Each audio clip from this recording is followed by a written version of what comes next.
धरानमा Gen Z United movement. प्रधानमन्त्रीलाई ओलीको प्रश्न, मान्छे समाउने होइन दुर्गा परसाईको क्यासेट के हो बताउनु। निर्वाचनमा भाग लिने कांग्रेसको औपचारिक निर्णय। थपिए 7 दल, निर्वाचनमा भाग लिने दलको संख्या 40।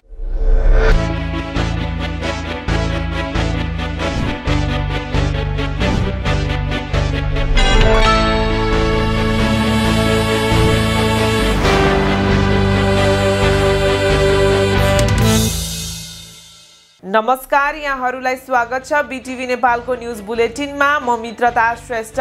विभिन्न समूहमा विभाजित जेनजी अभियानलाई एकताबद्ध बनाउने उद्देश्य सहित जेनजी युनाइटेड परिवर्तनले आज मङ्सिर 6 गते शनिबार धरानको भानुचोकमा विशाल कोड सभा गरेको छ।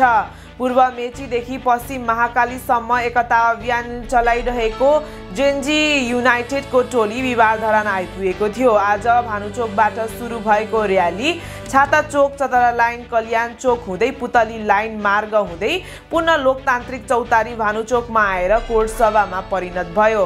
कोड सभामा जेनजी आन्दोलनका विभिन्न समूहका नेतृत्वकर्ता तथा प्रतिनिधिहरूले सम्बोधन गर्नुका साथै जेनजी कलाकारहरूले देशभक्तिपूर्ण गीत, नृत्य र नाटक प्रस्तुत गरे। नेकपा एमालेका अध्यक्ष केपी शर्मा ओलीले मेडिकल व्यवसायी दुर्गा परसाईले सार्वजनिक गरेको भनिएको क्यासेटको विषयमा सरकारसँग जवाफ मागेका छन्। शनिबार काठमाडौँको भिरकुटी मण्डपमा आयोजित सभालाई सम्बोधन गर्दै ओलीले मान्छे पक्राउ गरेर विषयलाई दबाउनुको साटो उक्त क्यासेटको वास्तविकता जनतालाई बताउन प्रधानमन्त्रीलाई चुनौती दिएका हुन्। अध्यक्ष ओलीले सरकारले विषयवस्तुको गहिराईमा नगई उल्टै मान्छे तर्साउने र गिरफ्तार गर्ने काम गरेको भन्दै आपत्ति जनाए। उनले मञ्चबाटै प्रश्न गरे, दुर्गा परसाईले निकालेको क्यासेटको सम्बन्धमा नेपाली जनतालाई सरकारले बताउनुपर्छ, प्रधानमन्त्रीले बताउनुपर्छ के हो त्यो क्यासेट। ओलीले थपे, उल्टै मान्छे समाउँछु, गिरफ्तार गर्छु भन्न पाइँदैन।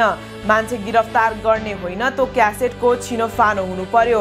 गर्नुस् न भन्नुस् न के हो त्यो। ओलीका अनुसार परसाईले सार्वजनिक गरेको क्यासेटमा प्रधानमन्त्री सुशीला कार्कीले विपदका बेला सेनाले नेताहरूको उद्धार गर्दा आपत्ति जनाएको आवाज रेकर्ड भएको दावी गरेका छन्। नेपाली कांग्रेसले प्रतिनिधि सभा निर्वाचनमा भाग लिने औपचारिक निर्णय गरेको छ।